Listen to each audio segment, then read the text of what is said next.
Hi everyone, big welcome back to the channel. Now it wouldn't be Skitron if I didn't take the car on a ski trip, and as you might be aware, no ski trip video got posted after New Year. We had family over from Australia, and February half term I was working, so I didn't get to go skiing then either. We hadn't booked anything until a couple of days ago for Easter skiing. We were looking at Voriaz because it's high enough and it's easy enough to drive to, but last week Leger and Morsey, our usual destination, that had a massive dump of snow, and it's been snowing yesterday and today. It's forecast to be bright, sunny but cold over the next 3 or 4 days. So we have booked ourselves a last minute trip. We're actually staying in the same apartment that we drove to on last year's ski trip video. So what's different? Well, temperatures, and we're midweek, so there should be a lot less traffic. That means I'll be able to sit at higher speeds, which of course means worse consumption, although the temperature will offset a big chunk of that. So far, since I left the house, we have done 50 miles.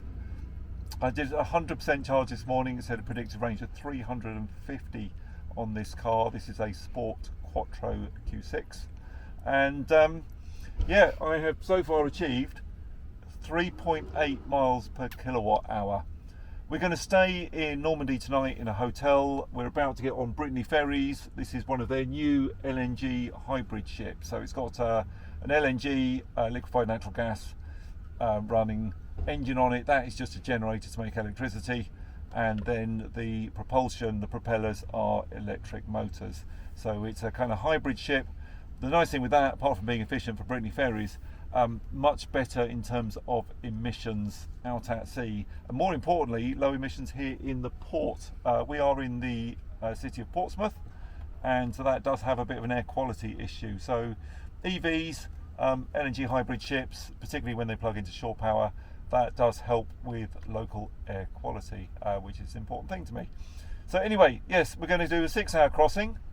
We've got a cabin because I'm a Brittany Ferries Club Voyage member, and that gives us a free cabin on daytime crossings. And then we are going to be staying in a hotel in Normandy. Tomorrow we've got the big drive down to the Alps. It's about 600 miles all in from home. So yeah, stay tuned and we'll let you know how things go. Okay, coming out the port, we were due in at 10 o'clock French time, and we were off the boat about 10:05. At 10:35 we came out of the port. It's only half an hour to come through. We're only 12 miles down the road from the port. I've got 82% battery left. I'm at about 3.6 on my average efficiency. Range is showing at 210, but this car park has some AC chargers, so we plugged in. We'll top it up to 100%. We'll get on the road tomorrow morning and we'll let you know how things go from there.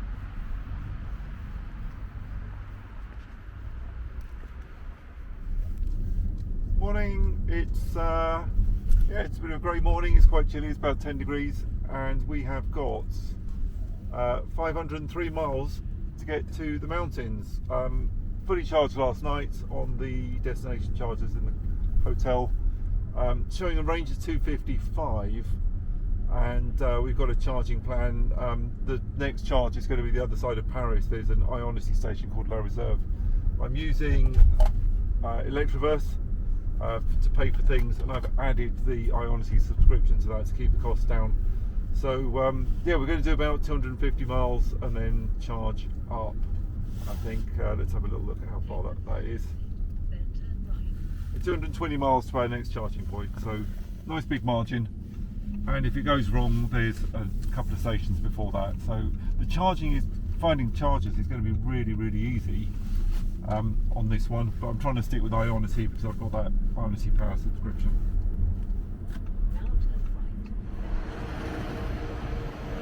Hi, this is Ionity at La Reserve, services well south of Paris. This used to be my second or third stop in the old car, but we've got here with the full charge from the hotel in Caen.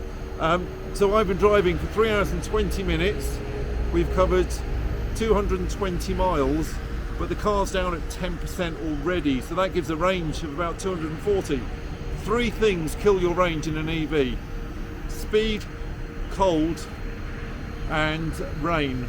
and we have had all of those things. I've been cruising at 130 kilometers an hour, which is about 81, 82 mile an hour.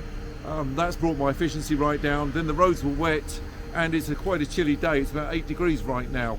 Anyway, we have plugged in, the car preheated because this was down as the charging stop in the nav. The etron route planner has really looked after us. He wanted to pull us into the previous charging stop because it knew it'd be here with just under 10%, but we actually rocked up with 10.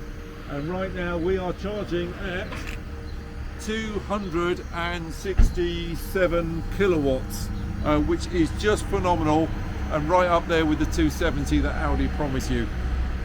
I need a break after 3 hours and 20 minutes on the road. If you've got diesel can go 600 miles, that's great, but you should be taking a break like I feel I need to right now. The car even came up with the fatigue warning telling me to take a break after 3 hours on the road. So I'm going to go in for a coffee, I'm going to use the loo, I'm going to stretch my legs, we're going to come back and work out where we're going to stop next. Well, in the time it took us to kind of go in, use the loo, find a sandwich and get to the front of the queue and order, that was all about 20 minutes. In that time the car had gone from 10% up to 75%, which is enough to get to a next stop. But we sat and we ate, but it's now up at 93% after about 35 minutes plugged in. So it's been a pretty quick stop in that, you know, the charging is a couple of minutes out of our way. The rest of it we were doing other stuff anyway, eating. We're going to get on the road. I'm not sure what the next stop will be. It might be Massons St Alban, and then we've got to swing into En Masse. There's a big shopping centre down there we need to visit, and that's going to be our last top up before we go to the Alps. In theory, kind of 500 miles from Caen to Léger, I can do with one stop. I know I've got 270 motorway miles range on this in the UK, but because of the higher speeds today on the auto routes, my range is down about 240. So we're going to make it 2 stops, maybe a 3rd stop, and we'll just kind of roll from there. So yeah, we'll go on the road towards Léger, and we'll let the route planner work out where we're going to stop next. Hi, well, this is Massons St Alban. We have done 155 miles since we charged up last. After 20 minutes of charging, I was at about 75%. That gave me enough power to get here, and the computer says if I charge to 66%, which is going to take me 10 minutes, I'm going to have enough power to get from here to our destination in the Alps. So we don't really need a lot of charging. That's going to be just over 30 minutes all in. Anyway, I'm down at 32% now. I'll just plug in and leave it charging for until it's somewhere over 66 until I'm ready to go, and then I might not need to top up at all on the way up. I'm going to have a bit more charge when I get to the final destination. I know that there's charging in the car parks by the ski lift, so if I don't get there with a great deal of battery, that's no big deal at all. Okay, let's go plug in, let's get sorted, get back on the road. Okay, so we plugged in, and although the battery on this is warm, it preheats for the charging stop. The charger was only giving us 85 kilowatt charging speed. There were a couple of spare chargers out of the kind of dozen that were there, so I've got a feeling it was kind of grid demand. There was another Q6 plugged in, some other kind of high power cars, so you know, it was taking a bit longer. You know, I've grabbed a coffee. We're about 18 minutes in the services all in, and we're back on the road. Because I know we're going to stop at En Masse to run into Decathlon and Carrefour, there are so many chargers around there. I think one of them's even Ionity. So we'll just do a last little kind of splash and dash as we leave the shops there. So we're back on the road now. It's showing 130 miles range available to me, and I've got 100 to go to En Masse. So this is going to be a breeze, and I'm going to go past quite a lot of charging stations on the way. So yeah, back on the road, and yeah, we'll plug in where it's going to charge a little bit quicker. Well, we're now at En Masse. This is just outside Geneva, and we're not too far from our final destination. It's only 33 miles up the road, and I've plugged into the Ionity here. As I said, I've got the Ionity subscription added on to my Electroverse, so I'm tapping the Electroverse card. I can do exactly the same thing at the same cost using the Audi charging by doing that middle tier that gives you Ionity. The nice thing with Electroverse for me is that I have got a few referrals. I've got a little bit of credit on that card, so it's just kind of a way of spending that credit which has come from you guys. So if you want an Electroverse card, which are really super helpful, I do strongly recommend one. Then yeah, click on the link down in the description and you can get yourself one. You get £5 worth of charging credit applied to it when you first use it. Anyway, from here to en masse, I'm now charging at 200 kilowatts, a much faster charge rate. I'll top this up until the girls are ready, and then I think we're just going to grab a couple of litres of milk and some butter and a couple of bits for the fridge for our apartment and carry on up the mountain. So this has all worked really, really nicely. The lack of traffic, it's just been so easy to do this midweek in spring rather than the Saturday of a February half term, which is about the busiest day you could possibly have for going to the mountains. And this Q6 has been an absolute pleasure for the journey. It sits really nicely in its lane. It doesn't wallow around. Although I've got the comfort suspension, I've got the poverty wheels, I've got the 19-inch because this is a sport, it is absolutely solid on the auto route. The lane keeping works well. The adaptive cruise, I think, is absolutely terrific on this car. The last thing I drove was a Kia Sportage hybrid. Had that last week out in Florida and did a long run from Miami up to Port Canaveral to see Ben, my son, who usually films these things with me, but he's working overseas right now. So the Kia on the highway, it just didn't seem to think that far ahead on the adaptive cruise. And when you change lanes, it's all a bit kind of late reactions and things. Did a reasonable job, not bad car at all. Actually, in terms of space and comfort, it was terrific, but it just didn't sit as comfortably on the motorway as this Audi does. These things are really kind of built as German autobahn cruisers, a bit like all the big German cars. My mate's EQC is the same. My old BMW 5 Series is similar. You know, there are some cars that are just really good at sitting on fast roads, and this Q6 is one of them, as you would expect. But the adaptive cruise on this just makes life easy. I know I don't have full lane centering. You need to go up to an SQ6 to get that. You know, this lane departure system, it works pretty well on the highway. It does wrestle you a bit on country roads, but on the highway, I think it works really nicely. So, yeah, this is proving to be a terrific family car. And in 16 months of ownership, I've got no regrets. It's not been as reliable as it should be. I've called Audi Assist out twice. That should be 0. I've had a couple of issues still with the heating, which does make some really weird kind of hissing and gurgling, and it had lost all of its air conditioning gas. So I'm just kind of getting it's going back in May to get that investigated. And I do get quite a lot of kind of random sensor warnings which then disappear next time you start the car. But you know, usually it works just fine, and it does a great job, and it's being pretty efficient. So as a family kind of, you know, EV, this is a really nice choice. You can probably see behind me, you can actually see the glass in the back window. I've got it loaded to just above the height of the back seats at the moment.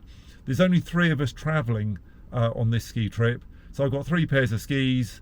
2 of them are mine, up to 180s which are coming in just here by my elbow. You know, it is loaded up. I can get the skis into the car because I've got that 40-20-40 split back seat, and that means they're not going in a roof box or on a roof rack, so that is less drag, that means better range, that means less wind noise. So it's really good to kind of get things into the car like this. Alice has got plenty of space sat next to the skis. There's room for Ben alongside her if he was with us. If Ben was with us, we'd have another pair of boots, another pair of skis, or 2 pairs of skis maybe, another helmet, all of his kit. This thing would then be full to the roof in the boot with all that extra stuff. And that's when the standard Q6 SUV, that extra practicality just shines over and above the Sportback. And also on this, being a Sport with the grey roof and having the optional pano roof, it's just a nice light airy space in the back. whereas the Sportbacks, if you get them in an S-Line, with the dark roof interior, the lower roof, it doesn't feel anything like a spacious. It is quite cramped in the back of a Sportback, and if I'm in the back of a Sportback, my head is brushing up against the roof. So it is much smaller in the back on the Sportback. I would take an A6 over a Q6 Sportback every time, and I would have looked pretty seriously at the A6 Avant. That's going to be this even better motorway cruiser than this car, because it's got the extra efficiency and it's a bit lower. It won't wall around quite like an SUV. So the A6 Avant is the ultimate kind of motorway cruiser to me. And the reason I haven't got one of those is I couldn't order a Quattro at the time that I ordered this car. The A6 was only available in two-wheel drive, or then the S6 in the four-wheel drive, and that was a lot more money. So yeah, going great. We'll be up in the Alps in an hour or so, and yeah, I've already at 50% in the time it's taken me just to record this little clip on the video. So yeah, I'll do a final segment once we get up to the village and we get to our apartment. So yeah, keep watching. So right now we're last day of skiing. It's going a little bit slushy out here, but that really isn't a big deal. Anyway, the joy of electric is you can be charging while you're doing other stuff. So right now, I'm on the mountain, I'm having a great day out with my daughter, and my car's getting filled up down at the car park. So yeah, fabulous last day. We haven't got a return plan yet. We're going to stop en route, have another night or two in France, maybe a night boat home or one of the afternoon boats. All I know is we need to be home sometime Thursday. So yeah, keep watching, and I'll give you updates later.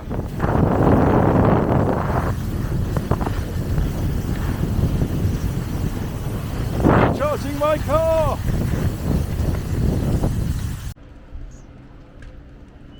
Well, that's the end of skiing, and yeah, been pretty incredible week really. I wouldn't normally book a resort this low in advance, but yeah, we got the conditions, we did a last minute thing, so we're really cool. If you're going to do late stuff in this region, I think Avoriaz is probably the way to go.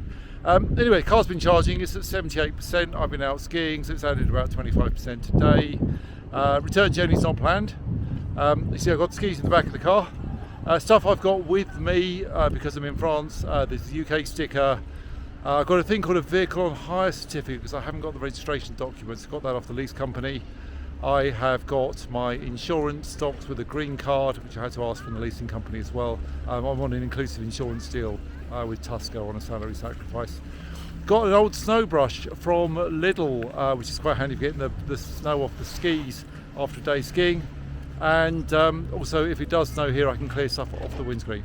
Because it's April, the winter tyres, or all season tyres, isn't mandated. The alternative to that, of course, is to carry chains. I've got a set of chains and a set of socks in the front, but they remain unused in all the time I've had the old e-tron and this car.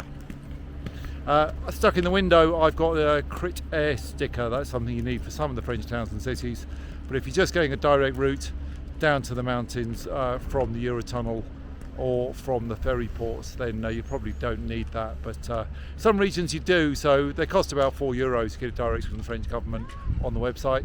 Pretty easy to do, it's valid for the life of the car, so yeah, worth sticking on to save any problems to the local gendarme. Anyway, yeah, great week. I started the week on my Rossignol React, which is a performance piste ski. They were great when it was hard packed, icy mornings, it stayed cold, and they were terrific. Second part of the week, I have been on my all-mountain ski. They're a Rossi Sin 7. They're pretty old, but they're a lot like the Sol 102s, kind of the fatter end of the Sender range from Rossignol. Because they're all-mountain, loads of rocker, a bit more float, and they're working really well in this slush. So I'm having a much better time than my daughter Alice, who is on her performance piste skis, because that's all I've ever bought her. Anyway, yeah, return journey. Don't know quite when or where yet, but we'll work it out, and I'll show you through the e-tron route planning, because you've seen plenty of charging on the channel, so e-tron route planning and just how good the software is on this Audi for a long trip. Everyone, well, welcome to part 2 of the video. So this is leaving Léger near Morzine. and we have decided we're going to stop in Paris on the way back. So we have got ourselves a hotel plan, and I'm just going to pop that into the sat nav and show you what the charging plan looks like. So I'm going to start off with the search.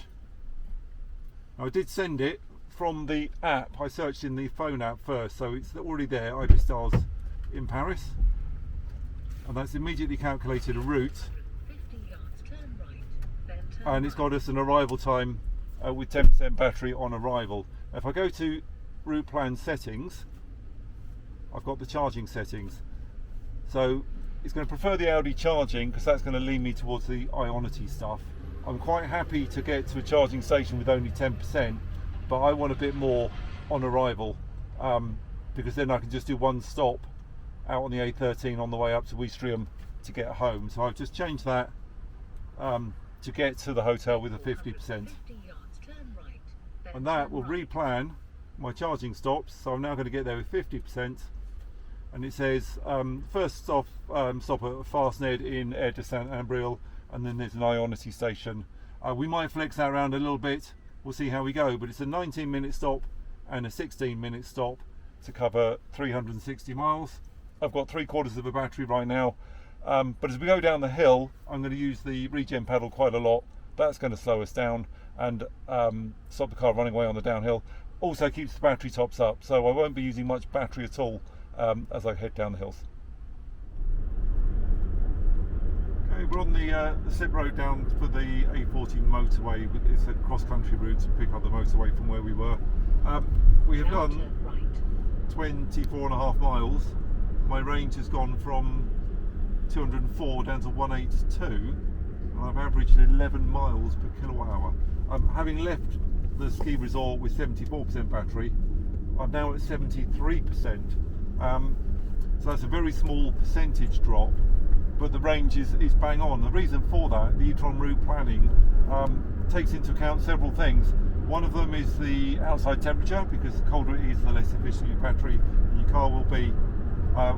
One is the speed limits of the roads that you're planned to drive on, which is taking from the sat-nav route that you've put in. It's assuming that you're going to stick to the speed limits.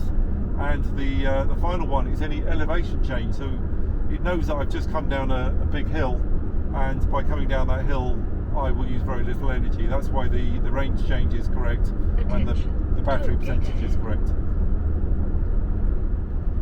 Okay, we've been on the road for nearly 3 hours now. We've done over 150 miles, got 152, got 76 left on the range. So that suggests the range has gone up from an initial 204 to about 228 it is now, would have been the total range. Main reason for that, the temperature's come up outside to 22 degrees Celsius, so that change in temperature has really helped things out. Remember, that range is from just under 3/4 of a battery, that's even from a full battery. One thing I've done, which is really nice with this Audi nav software, is I've added our final destination. So the hotel stop in Paris is a stopover, and then we've got a final destination in, which is the ferry port. So we're now showing a charging plan, stopping at Total Energies for a 12-minute stop, and then a fill up at Ionity overnight in the hotel, and then one last top up before we get to the ferry, to get to the ferry with half a battery to get home. I may well adjust things because I know that I can get from the ferry port to home on about 25% or less. Now I also know from previous journeys there's an Ionity station at a service area called Los Cheres. I was just wondering if it's in range, so I'm just going to try and talk to the car and see if I can find that and add it to my route. Hey Audi. Hey Audi. Yes. Add Aire de Los Cheres as a stopover on my route. I'll see what I can find along the route. I'm afraid I couldn't find anything suitable for that. Okay, so struggling with my French, so I will just type it in.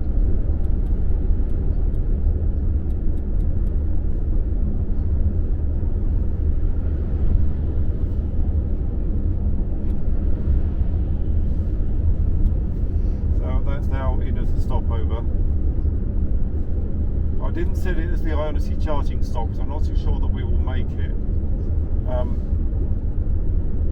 But it does show it as only being 18 miles beyond our charge stop. But there is Ionity there, so I think I will try and push onto that one if I can. And I'm probably going to get there with about 8 or 9%. That'll give us enough to get to the hotel. 21% of the hotel really isn't enough for me to carry on. But if I fill up above kind of 80% at this stop, I'll have enough for this bit at the hotel just to carry on out towards Rosny. So yeah, I think that's what we'll do. But after nearly 3 hours on the road, I might just need an earlier break and not to worry about the fact that I'm going to get cheaper pricing at Ionity. So we'll do a little top up at Total, and then do the top up at Darvel to Ionity, which is the original plan.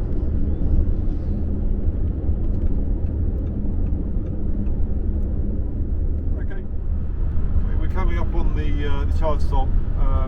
Total Energies at the service area, but it says it will be there with 13%. It's only 3.5 miles away. I've got 50 miles of range, and Los Cheres, which has got the Ionity chargers, is 22. So the first thing I'm going to do is just have a look at those chargers and see if they are functioning.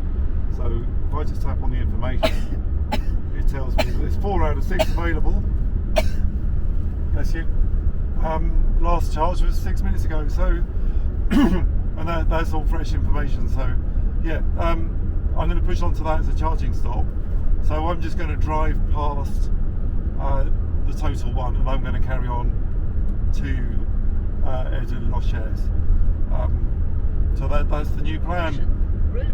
And then I'll just do a big charge when I get there, which will be ample at the hotel, ample at the next stop tomorrow on the way out to the port. So yeah, it does take like 13% at Total.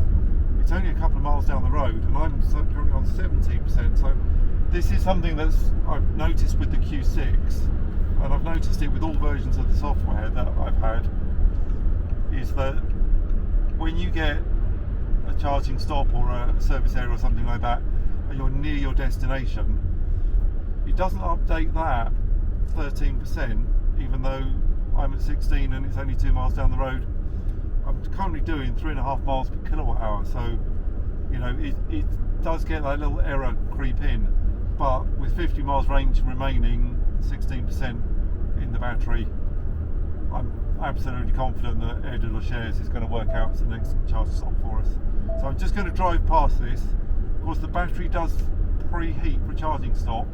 It thinks the charging stop is here, not here, but the battery is not going to cool down between those two. The battery is already up at over 20 degrees where it needs to be to charge. So I'm just going to drive on past. The car can work the rest of it out, and I'm going to pull into Aire de Los Cheres. Well, 202 miles done and 27 miles left, 11% remaining. This is Los Cheres. When we ignored that Total stop, it then wanted to take me off the next junction and a mile off the motorway to a little charger. I ignored that one as well, and we've carried on around here to Ionity. So yeah, let's get plugged in and charged up. If I give this one a big charge, that'll sort me out for Paris, and then an Ionity stop the other side of Paris tomorrow, heading to the ferry. We've been having a picnic while the car's been charging up. I have noticed with all the stuff going on in Iran at the moment, a lot of queues at some petrol stations. So do seem to be some supply issues here in France in some areas. But anyway, while we were eating, the car was plugged in. It went from down kind of around the 10% mark. It's now at 95%, showing 286 range. And we have got 160 miles to go to Paris. So that is the plan. Carry on up to Paris, spend the night there, go explore the city, and do the touristy stuff. And then we'll get a ferry tomorrow night, maybe even Thursday morning. The onward transport isn't yet sorted, but hey, no one's back at work until Monday, so we can be flexible. So this is Paris. We've done 154 miles, got 136 range remaining, averaging 3.2, which, considering the first 130 miles was all fast motorways, 130 km per hour. So I was expecting an efficiency below 3. The car's average 3.2. Reason being 25 degrees outside. Lovely day. We're going to park up, have a night in Paris, and then tomorrow we are going to head off to the port. Well, we've come out of Paris. I think I've done about 70 miles since got out of Paris. The etron route planning said stop here at Viron services. It's one I've used before. What I didn't realise, if I just swing round and show you behind me, the whole place is under construction, but there is a bridge over to the services on the other side. We came past Rosny North, which is Ionity, but that one, I'd had so much charge left and I needed to fill to quite a high level to make that work. I haven't got enough to go to Ionity at Giberville. There is an Ionity at Val de Roy, but that's not a motorway services. That one is just a kind of Ionity place on its own next to retail park. There's some restaurants around and some McDonald's. I've used it before, but this is the one that I think is going to work best for me. So this is Total Energies, again using an Electroverse. Let's just see if I can bring it back up. Now, I don't know which button to press, but I was doing about 240 kilowatts, started 21%. Computer says if I go to 70%, I will do the 95 miles between here and the port, get to the port with 40% battery, then I'm going to use about 20 to get home, and I'll be home 20%. So yeah, top up to 70 and I'll be on my way. Shouldn't take me too long at all. While I am here, I'll just add that on the way out of Paris, pretty slow conditions initially, but always moving, kind of 50 up to 90 kilometers an hour. Pretty good for the e-tron. So once we got on the motorway, we were up at 4 miles per kilowatt hour. Right now we're about 3.5. I've been saying 130k, but it is hot today. It's 25 degrees again, so we've had a scorching day, terrific day over in Paris. So yeah, let's get this thing charged up and move on. The e-tron is also flagged up with a software fault. Pretty common thing on Q6 e-trons. This one's saying traffic sign recognition. It's kind of nice to have because it tells me when the speed limit on the motorway goes 110, 190, 130, at 90 it flips up and down. So it would have been nice to have that. Not the end of the world. It'll probably be working when I restart, or it's a bit of dead flies squashed all over in front of the camera on the windscreen. So I might even clean the screen. We've got hoovers here. I don't know if there's any windscreen cleaning stuff for the car. So yeah, all going great tonight. Certainly not till 11:30, so we're going to have dinner in Caen. Everyone, well, home sweet home. Got off the ferry this morning. We docked at 6:15. We were through customs in Portsmouth in minutes, and on the M27 along the south coast to home. It's only 48 miles to get home. Temperature outside 10 degrees Celsius. Quite a lot of 50 limit roadworks on the M27, and then through the New Forest is kind of 45-50 mile an hour just with the morning traffic. So we have averaged 3.6 miles per kilowatt hour this morning. Yesterday, nice and warm leaving the charging stop in Normandy. It turned out daughter needed a loo. It was quite a long walk to the toilets. By the time she'd done that and got back to the car, we then had far more charge than we needed. So right now I'm at 37%. I'll be quite happy down at 10 right now. So we put more in than we needed at that Total Energies stop at Viron. That last run from Viron up to the port, I think we averaged about 2.8 or 2.9. Just those constant 81 mile an hour, 130k on the road. It just kept things kind of inefficient because of that high speed. If I'd chosen to slow down a bit, then obviously the efficiency would have climbed. So just looking now on the car, just going to flip up on the, bring the right screen up. Long-term memory. Well, I reset the trip meter when we left home. 1,186.3 miles over 26 hours of driving, an average speed of 45 mile an hour, and an average efficiency of 3 miles per kilowatt hour. Remember, this is a sport with the 19-inch wheels. That's the most efficient option, but it is a quattro, so the sport performance will beat this slightly. The bigger wheels, the lower efficiency. If you go edition 1 or 4 sprung 21-inch, I think the black's on 21s as well. You're going to be about 8% worse on efficiency than me. Charging costs though, I mean, bear in mind the total cost of a ski holiday, lift passes, equipment rentals, although we do have our own kit, 1,600 euros on a nice apartment. Charging costs 125 euros through Octopus Electroverse. I think that's pretty good, all in. I haven't got the invoices through yet on tolls, but I will update that a little bit later on in the edit for this video. So yeah, fabulous journey, really easy to travel. This spring skiing thing, traveling midweek to midweek and breaking up the journey with the stop on the way, has been lovely. I mean, we've had everything from -4 up to +25 on temperatures. We've had fabulous skiing on hard packed snow, packed powder, and we've also had kind of slushy conditions in the afternoons later in the week. But it's been a terrific trip. This Q6 has been superb throughout. It's still showing the camera fault, traffic recognition fault. That's probably all the squash flies on the windscreen. And my heating is still hissing and gurgling like my fish tank in the hall. So that is going in early May for an investigation for the 3rd time to see if Audi can sort that one out. Anyway, please hit like and subscribe, and I will see you for some more content. Going to do a big 20,000 mile review on this because that is coming up. A 1.5 years of ownership and 20,000 miles done. So yeah, I'm going to do a kind of big wash up on the car and how things are working out for me on that. Anyway, thanks for staying tuned, and I will catch up with you soon. Cheers.